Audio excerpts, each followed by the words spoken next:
Vous êtes à l'écoute de Radio J, merci d'être avec nous et également le président du Consistoire central de France est avec nous en studio. Bonjour. Bonjour Ilana. Merci d'être à nos côtés comme tous les vendredis sur Radio J pour cette dernière chronique de l'année 2022 et oui, il faut bien le préciser puisque vous serez avec nous également l'année prochaine et aujourd'hui, eh bien justement, on fait un petit peu le bilan, le soutien qu'on peut apporter à ces communautés dites isolées en France.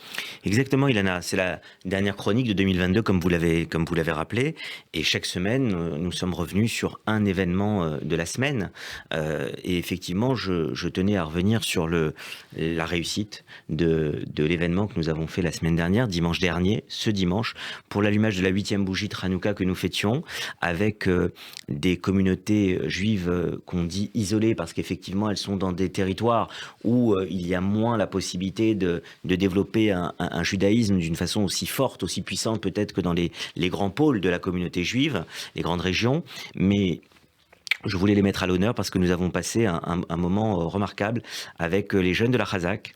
Ouais. Je salue ici d'ailleurs le Rav Menachem Engelberg, qui est le directeur de la Chazak, qui est un service du Consistoire central de France. Donc la Chazak, il faut rappeler, ce sont des jeunes entre Exactement. 18 et 25 ans. Des jeunes entre 18, 25, 30 ans qui vont dans des communautés parfois isolées, qui ont parfois du mal à avoir tous les Shabbats et des activités, voire même parfois à ouvrir leur synagogue tous les Shabbats. C'est une action qui avait été créée il y a une dizaine d'années par mon prédécesseur Joël Mergui, avec une initiative au tout début d'ailleurs inspiré d'une initiative d'une synagogue qui est la synagogue de la Roquette, et je salue mon ami et le président de la Roquette, Serge Benaïm, qui avait créé une team Roquette avec des jeunes.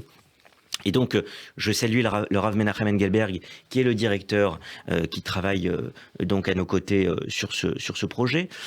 Et puis, il y avait aussi le Rav Mevor Zerbib, qui aide la Chazak de façon très, très générale tout au long de l'année, et qui est le rabbin de la communauté de la Varenne, que je salue aussi. Ces jeunes-là, avec ces jeunes, nous avons pu accompagner pendant ce l'allumage de cette 8e bougie. Eh bien, en ce 8e jour de Hanouka, nous avons fait une retransmission vidéo sur écran géant avec donc des communautés de province, ces communautés isolées, que nous allons visiter donc tout au long de l'année.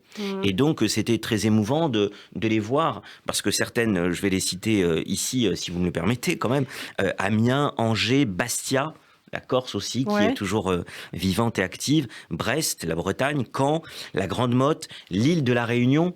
Nous étions avec l'île de la Réunion, on est quand même à 11 heures d'avion et à plus de 10 000 kilomètres, et on avait le président de la communauté, Obadia, et des membres de tout son conseil d'administration, des gens qui étaient réunis dans la synagogue. C'était vraiment très émouvant de partager ces moments avec des communautés qui sont parfois très éloignées. Là, on parle de l'île de la Réunion, c'est quand même très très loin de Paris et de la France, enfin de la métropole.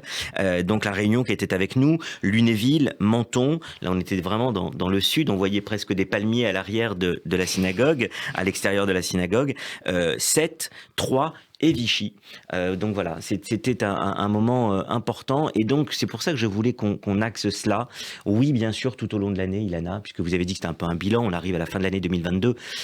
Tout au long de l'année, on a parlé de renforcer nos communautés, et notamment, je vous ai parlé de beaucoup d'actions que nous avons menées, beaucoup de déplacements que j'ai pu faire aux 4 coins de la France, de Lille à Bordeaux, de Strasbourg, évidemment à Lyon ou Marseille. Mais c'était aussi important de mettre l'accent, comme nous l'avons fait dimanche dernier, en présence de près de 300 personnes sur place, ici dans la salle, et avec ces vidéos au COJ, et avec ce direct live sur Facebook aussi, qui a permis à près de 300 autres personnes de suivre aussi de l'extérieur de chez eux ce qui se passait.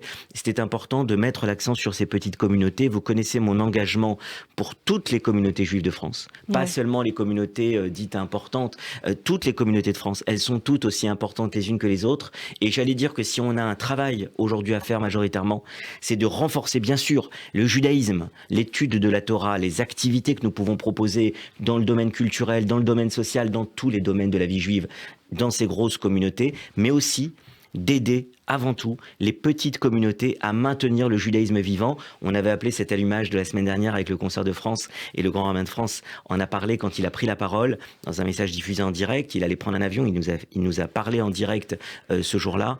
il faut faire briller la flamme du judaïsme français. C'est ce qu'on a fait dimanche dernier. Et le travail va continuer, bien sûr. Alors, pour terminer, comme chaque vendredi, vous nous apportez un conseil lecture. Alors, ce n'est pas un livre d'un rabbin, mais d'un passionné de Torah. C'est un livre de Nissim Belassen. Exactement.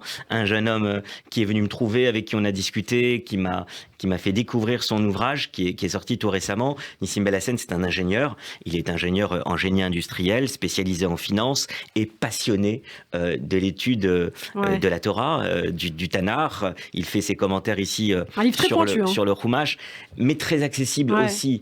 Puzzle biblique, j'ai beaucoup aimé le titre, puisqu'effectivement, il explique comment, en revenant à ce qu'on appelle le pshat, en revenant au texte de la Torah, qui parfois est un petit peu couvert par toutes les strates de commentaires que nous avons, des commentaires anciens, des commentaires contemporains. Et lui, il amène sa pierre à l'édifice. J'aime les gens qui sont passionnés, et il est véritablement passionné par l'étude de la Torah.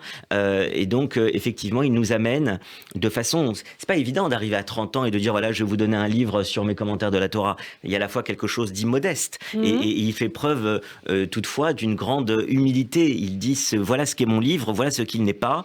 Il a eu des recommandations de personnes que j'apprécie. On a une préface du grand rabbin de France, Raïm Korsia. On a aussi une préface du Rav Yechiel Brandt de Sarcelles, ou encore du rabbin de Neuilly, Michael Azoulay, qui ont beaucoup apprécié son ouvrage.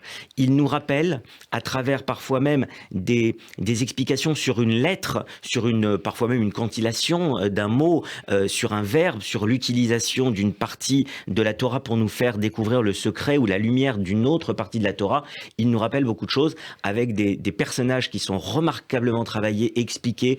La personnalité de Yosef, par exemple, la personnalité de Dina, la révolte de Korach, ou encore le meurtre d'Abel par Caïn. C'est remarquable, c'est à lire, et ça intéressera tout le monde. Puzzle biblique, finir en cette fin d'année, et quand on démarre la nouvelle année avec un livre de commentaires de la Torah, ça ramène à nos fondamentaux et à ce qui nous occupe à la veille de Shabbat. Eh bien, merci beaucoup. Puzzle biblique de Nissim Belassen, commentaire sur le Pentateuque. Merci Elie Korsia, je vous dis donc à l'année prochaine.